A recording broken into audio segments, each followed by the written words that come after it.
Good morning, welcome back to my daily blog. সবার কি অবস্থা? আমরা তো আলহামদুলিল্লাহ ভালো আছি। দেখেন তো কাণ্ড, আগের দিন ভেবে রেখেছিলাম সকাল সকাল ঘুম থেকে উঠে সূর্যোদয় দেখব। ও মা, সেই ঘুম থেকে দেরি করেই উঠলাম। আসলে এত বেশি সমুদ্র স্নান করে ফেলেছি আর এত বাইরে ঘোরাফেরা করেছি, রাতের বেলা তো পুরো নাক ডেকে ঘুমিয়েছি। কি আর করবো বলেন তো, জীবনের সব ইচ্ছা কি আর পূরণ হয়? তো এই ভিডিওটা হচ্ছে 11 ফেব্রুয়ারির, আর আমি কিন্তু আগে একটু ভুল তথ্য দিয়েছি। বারবার আগের ভিডিওতে 9 ফেব্রুয়ারি বলছিলাম। মূলত 9 ফেব্রুয়ারি তো আমরা আমাদের বাসা থেকে কক্সবাজার জার্নি করে গিয়েছিলাম, আর ভিডিওগুলো শেয়ার করেছিলাম 10 ফেব্রুয়ারির।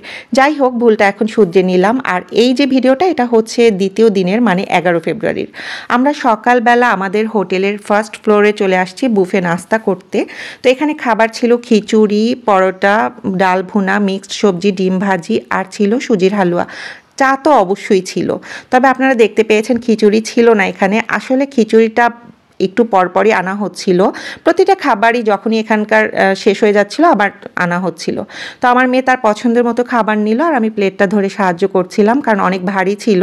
তো আমরা আমাদের নাস্তা নিয়ে বসে পড়লাম। বিশ্বাস করেন, প্রতিটা রান্না এত মজার ছিল, বিশেষ করে দুধ চা। আমি তো এমনিতেই চা প্রেমী একজন মানুষ, তার মধ্যে এখানকার চা একেবারে ঘরোয়া স্বাদ। আমি কিন্তু পরোটা দিয়ে দুধ চা খেতে ভীষণ পছন্দ করি। এখানে এসো একদমই সেটার ব্যতিক্রম করলাম না। দেখেন না, একেবারে ঘরোয়া পরিবেশের মতো পরোটা রোল করে ছিঁড়ে ছিঁড়ে চায়ের মধ্যে ভিজিয়ে খাচ্ছিলাম। আপনারা কারা কারা পছন্দ করেন বলবেন তো। আমি চা পছন্দ করি বলে আনিশা বাবা আমার জন্য 2টা চা নিয়ে আসছে। এখন কীভাবে খাবো চা? এখন 2 হাতে নিয়ে এটা একটা এটা একটা, এরকম। আমার কাছে পরোটা দিয়ে চা অনেক ভালো লাগে, অনেক। আমরা নাস্তা করে আমাদের রুমে আবার চলে এলাম, আর এখন আমাদের পুরো রুমগুলো পরিষ্কার করা হচ্ছে। এই তো 2টা বেড কভার চেঞ্জ করা হচ্ছে, এরপর সবগুলো রুম ভালোভাবে ঝাড়মোছ করা হলো, বাথরুম পরিষ্কার করা হলো, আর এগুলো করার পরে আবার নতুন করে বেড কভার বিছানো হয়েছে। আর দেখতে কিন্তু ভীষণ ভালো লাগছিল, অনেক বেশি ফ্রেশ। তো আমি আর আমার মেয়ে আমরা বের হয়েছি, এই তো একটু সি বিচের দিকে যাচ্ছি। তো যাচ্ছি একেবারেই তো আমাদের হোটেল থেকে কাছে সি বিচ। আর আনুষার বাবা এখন তার একটু অফিসিয়াল কাজ করতেছে, উনিও চলে আসবে কিছুক্ষণ পরে। তো যতটুকু পারা যায় ঘোরাঘুরির মধ্যে থাকার চেষ্টা করতেছি। আমরা ইনানি বিচে যাই নাই, সুগন্ধা বিচেই সময় কাটাইছি। এই তো আমি আর আমার মেয়ে আমরা দুজন মিলে সি বিচের পাশের যে মার্কেটগুলো সেগুলোতে একটু ঘোরাঘুরি করছিলাম। আসলে এগুলো দেখতেই যে আনন্দ, আর কেনাকাটার প্রতি এত বেশি আকর্ষণ ছিল না, কারণ জীবনে বহুবার এই কক্সবাজারের জিনিস ব্যবহার করেছি, পেয়েছি আনুষার বাবার মাধ্যমে। কারণ আনুষার বাবা তো এর আগে বহুবার এসেছিলেন। শামুক, ঝিনুক এগুলো অনেক অনেক কিছুই ব্যবহার করেছি, এখন আর এগুলোর প্রতি ইন্টারেস্ট নাই। তারপরও আমার মেয়ের জন্য এটা সেটা কিনেছিলাম। আর এই তো আমরা আজকে আবার সমুদ্রে নামবো বলে একটা মোবাইলের কভার নিচ্ছিলাম, কারণ প্রথম দিন না আমার মোবাইলে অনেক বেশি পানি এসেছিল। এই তো আমরা আবার সি বিচে চলে আসছি, এখানে এসে ছোলা মাখা নিলাম, কারণ এটা বেশ ভালো লাগে। আর এখানে বসে বসে খাচ্ছিলাম, আর একজন আপুর এই তো বালু দিয়ে তৈরি ঘর দেখছিলাম। এছাড়া বাচ্চারাও এটা সেটা বানাচ্ছিল, বেশ ভালো লাগছিল দেখতে। আসলে সমুদ্র আমার কাছে বরাবরই ভালো লাগে, সেটা কিন্তু আমি আগের ভিডিওতেও বলেছি। তো যাই হোক, এই তো আনুষার বাবাও কিন্তু চলে আসছেন। আমরা কিন্তু আজকে দ্বিতীয়বারের মতো, বলতে পারেন শেষবারের মতো, সমুদ্র স্নানে নেমে পড়েছি। আর বিশ্বাস করেন, আমরা প্রথম দিনের তুলনায় দ্বিতীয় দিন বেশিক্ষণ পানির মধ্যে ছিলাম।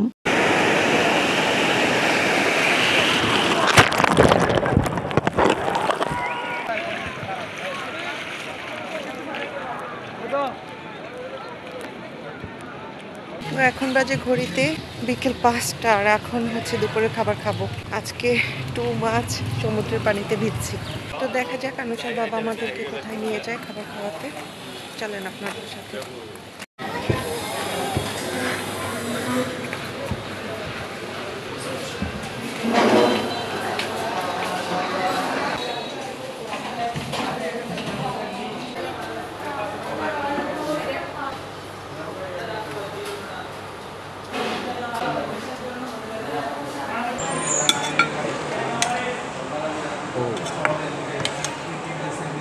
অনেক ক্ষুধা লাগছিল।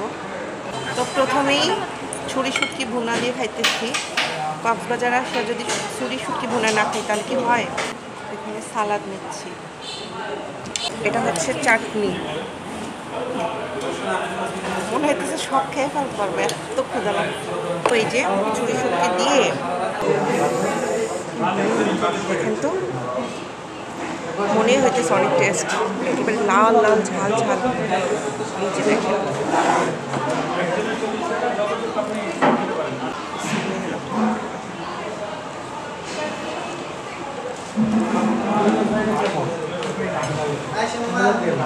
যে যা যা খাবার অর্ডার করছি, ডাল, ছুরি শুটকি ভুনা, গরুর কালা ভুনা, তো গরুর কালা ভুনা শেষ হয়ে গেছে, এখন আবার বসাইছে, এটা মাগরিবের পরে হবে। এমনিতেই দেরি করে আসছি খেতে, ক্ষুধা লাগছে প্রচুর, অপেক্ষা করা সম্ভব না। এরপর ভাবলাম যে তাহলে টার্কিটা ট্রাই করি, কারণ টার্কি এর আগেও খেয়েছি আমি, টার্কিটা দিই, টার্কিটাও শেষ হয়ে গেছে, তো এর জন্য নর্মাল জাস্ট গরুর গোশত ভুনা নেওয়া হয়েছে 1 বাটি। খেয়ে দেখা হবে কেমন, প্রয়োজনে আবার নেওয়া হবে। কিন্তু এই যে শুটকিটা যে মজা, দেখেন না, লাল লাল ঝাল ঝাল, এটা দিয়েই তো পেট ভরে যাবে মনে হচ্ছে।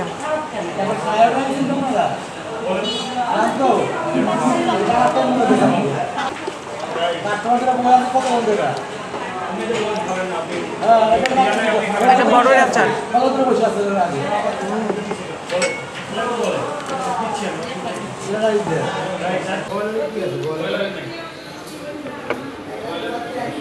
এই যে দেখেন আমার মেয়েও শুটকির পাগল হয়ে গেছে।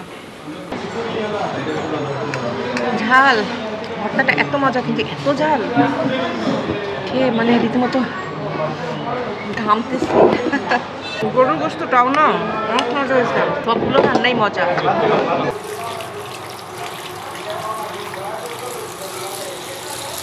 তো এখন তো সন্ধ্যা হয়ে আসছে, আর এই তো এটা হচ্ছে কি আমাদের হোটেল হিল টাওয়ার। এই আমাদের হোটেলের বারান্দা থেকে এই পার্কটা দেখা যায়।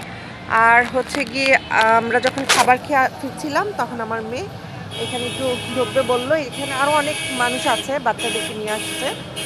আবার এখানে হাঁটার ব্যবস্থাও আছে, এই যে এই রাস্তা ধরে ভেতর থেকে অনেকেই আছে হাঁটে, যারা জগিং করে। আমার মেয়ের পছন্দের দোলনা কিন্তু সে পেয়ে গেছে, সে এখন দোলনায় বসছে, ভালোই লাগতেছে। আর আনুষার বাবাও আছে সামনে। আর দেখেন কত সুন্দর একটা চাঁদ উঠেছে, মাশাআল্লাহ সুবহানাল্লাহ। এই যে দেখেন অনেক বড় একটা চাঁদ উঠছে। এই তো আমরা এখন আবার হোটেলে চলে এলাম, আর একেবারে সোজা এখন রুমে গিয়ে রেস্ট নিব, অনেক বেশি টায়ার্ড লাগছিল। ঠিক আছে, এখন আপাতত বিদায় নিচ্ছি, পরবর্তী ভিডিও দেখার আমন্ত্রণ রইল। আল্লাহ হাফেজ, আসসালামু আলাইকুম।